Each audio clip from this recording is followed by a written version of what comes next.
تطورات جديدة في قضية الدكتورة بنزياد، القضية اللي دارت ضجة في الوطن العربي عامة وفي العراق خاصة. فشنو حقيقة موتها وشنو علاقة الأخ ديالها بالموضوع؟ أولا، قبل ما نبداو الفيديو كان بغي نسلم عليكم سلام عزيز وغالي ومرحبا بكم معايا في فيديو جديد وفي قضية جديدة. ودابا نبداو القضية ديالنا. واحد النهار واحد الأب وواحد الأم كانوا مسافرين لتركيا، ما عليهم ما بيهم توصلهم اتصال من واحد من أبنائهم كيقول لهم باللي اختو تعرضات لحادث وهي دابا في العناية المركزة، ولكن طمنهم وقال لهم باللي راه ولات شويه بخير. قال لهم بلا ما تخلعوا، ولكن هما ما ارتاحوش، مشاو كيجريو شدوا الطياره وتوجهوا للدار ديالهم في العراق. غير وصلوا فاجئوا بزاف ديال سيارات الشرطه حدا دارهم، ما فهموا والو، منعوهم الامن من دخول دارهم، والسبب انها ولات مسرح جريمه، والشخص اللي انتهت حياته في الداخل هي بنتهم اللي اصلا جاو على ودها، واللي قال لهم ولدهم انها في العنايه المركزه.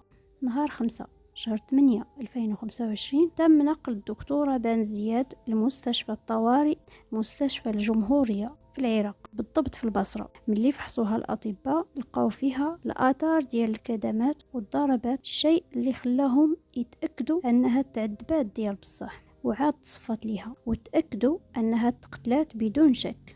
وملي بلغوا عائلة الدكتورة بنزياد بهاد الحقائق تفاجئوا بردة فعل غريبة منهم وتصريحاتهم الغير المتوقعة. كيقولوا عائلتها أنها هي اللي دارت هاد الشي في راسها، أي أنها انت حرات. راكم عارفين حيت هاد المصطلح غير مسموح به في اليوتيوب. قالوا هاد الموضوع خصو يتسد هنا وما يعاود حد يجبدو. هاد الشي خلى الأطباء يشكوا في الموضوع أكثر. كيفاش عائلة البنت كيهضروا بهذا البرود وعلاش بغاو القضية تسد؟ على الأقل خاص يقلبوا على اللي دار هاد الفعل في بنتهم ويتعاقب. اشنو اللي خلاهم يتأكدوا أنها صفاتها لراسها؟ المهم القضية ما تسداتش، وإنما تم تحويل الدكتورة للتشريح باش يعرفوا السبب الحقيقي لوفاتها، لأن الشكل ديال الجثة مستحيل يكون شكل وحدة صفتها لراسها، لأن أثر التعذيب كانت واضحة على الجسد ديالها، فلنفترض أنها هي اللي صفتها لراسها، أكيد غدير طريقة اللي ما تعذبش فيها بزاف. المهم الأطباء لاحظوا في اليدين ديالها جرح كبير لدرجات كيبان العظم ديالها، المنظار اللي صعيب تشوفه وما تأثرش. طول ديال هذا الجرح كانت 9 ديال السنتيمترات والعمق كان 6 سنتيمتر، بالإضافة للجروح والكدمات في باقي جسدها، وكاين أثر خنق بالحبل في الرقبة ديالها.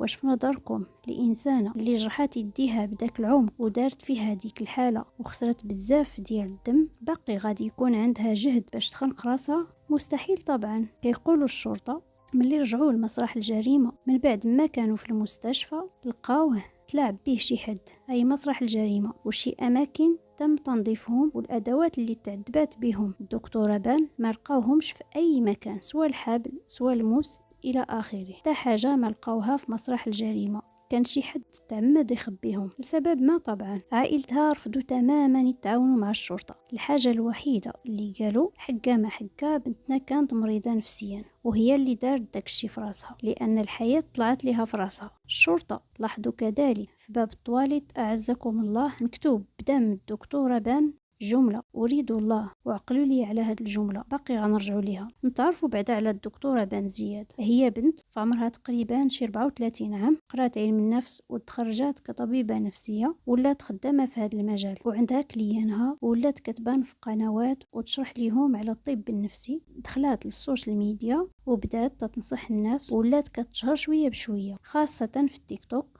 والإنستغرام. كيتواصلوا معها الناس وكيطلبوا رأيها وكيعاودوا ليها مشاكلهم. المهم كانت إنسانة محبوبة وكتعطي الناس وقتهم. أما بالنسبة لأصدقائها اللي قرب ليها في الواقع فبداو كيطلبوا الجهات الأمنية يفتحوا تحقيق في وفاتها ويشدوا اللي دار في هذيك الحالة. بداو كينشروا بوستات على الانترنت وكيهضروا عليها، حتى انتشرت قضيتها بشكل واسع ولات قضية رأي عام. القنوات تحركوا وبداو يقلبوا على عائلتها وكيستضيفوهم وكيسولوهم على الحقيقة، لكن بقاو متشبتين بنفس الاجابات. مثلا ملي داروا استجواب مع الام ديالها قالت لهم انها كانت بنتها كتعاود ليها على ضغوطاتها النفسيه، وان ديك الضغوطات هي اللي خلاتها تنهي حياتها. وقالت كذلك كنت قتلات بنتي فعلا، علاش ما صفوهاش ليها وهي غاده لخدمتها، علاش تصفات ليها في الدار. وقالت ان بنتها علاقتها زوينه بزاف معهم، لا والديها ولا خودها، كانت علاقتهم مترابطه وقويه. والاب ديالها حتى هو قال نفس الهضره، ان بنته صفاتها لراسها بسبب حالتها النفسيه اللي كانت متدهوره. وزاد قال ان بنته كانوا عندها حتى مشاكل صحيه بحال فقر الدم. وقال كذلك ان الشرطه لقاو مذكرات بنته واللي مكتوب فيهم كيثبت صحه كلامه، هادشي على حسب هضرته.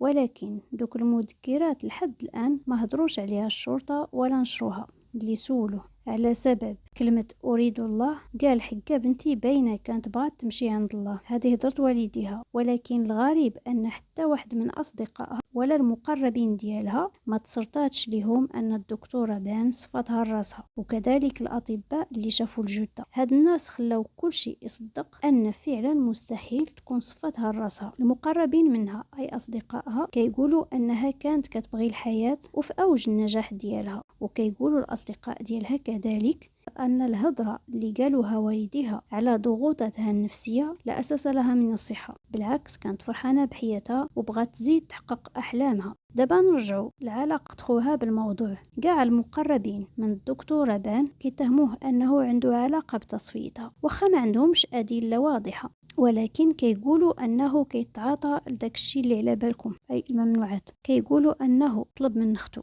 تعطيه شي عقاقير اللي كتعطى بوصفة طبية لأنه مدمن عليهم، ولكن رفضات لأنها عارفة بلي دوك العقاقير فيهم مواد خطيرة إلا تخداو بشكل مفرط كيخرجوا على صحة الإنسان. كانت خايفة على خوها مسكينة ورفضات كليا أنه يتآدى، وهذا الشيء خلاه يجهل وصفاها لها. المهم هذا الشيء على حسب بعض المقربين منها. ناضوا المتابعين ديال بان قلبوا على الكونت ديال خوها وفعلا لقاوه دايره ليه متابعة. دخلوا ليه لقاو فيه شي حوايج غراب نشرهم، الشيء اللي دفعهم يشكوا فيه. حط مثلا واحد البوست فيه رواية الإخوة الأعداء ومكتوب فيها لا أريد ذهبا، لا أريد سلطة، أريد الله. هذا الشيء كيفكرنا بديك العبارة اللي مكتوبة في باب الحمام بدم الدكتورة بان. المهم النائب قدم تقرير مفصل للقضاء وذكر فيه بعض النقط اللي غنتكلموا عليها. تيقول أن كلمة أريد الله تكتبات بدم كتير، أي أنها تكتبات بدم الدكتورة بان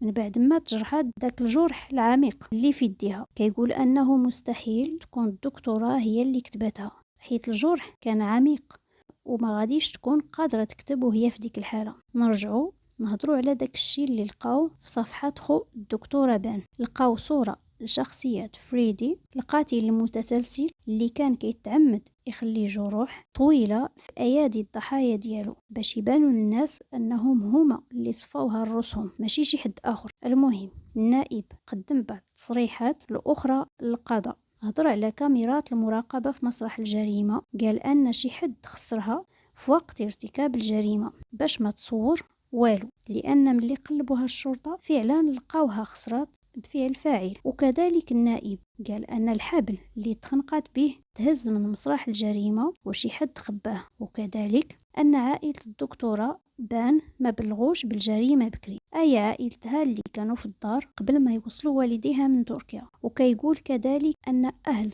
الضحية رفضوا يتم تشريح بنتهم وطلبوا يدفنوها بأسرع وقت ممكن. علاش؟ الله أعلم. وكيقول كذلك أن الدكتورة بان كانت كتصيفط رسائل لصاحبتها كتقول لها أن أخوها كيتعاطى في الدار وكتشكي منه. وكذلك واحد الحاجة ذكرها النائب أن الضحية تعرضت لجروح في مناطقها الحساسة. وكاينين شي مقربين تيقولوا كذلك أن بان سجلت صوتها تتقول أن الحياة طلعت لها في الراس. المهم تحد ما عارف الحقيقة. ومن بعد مدة من موتها، من بعد مدة من الأبحاث، صدرت المحكمة قرارها الأخير واللي حكمت فيه بأن بان هي اللي صفاتها راسها، وهنا تسدات القضية. نتوما عطيوني رأيكم في التعاليق، اش بان لكم؟ واش في نظركم هي اللي غادي تكون صفاتها راسها أو أن شي حد هو اللي صفاها ليها؟ الفيديو هنا سالا، نتمنى تعطيوني آراءكم في التعاليق. خليتكم على خير وإلى فيديو قادم إن شاء الله، مع السلامة.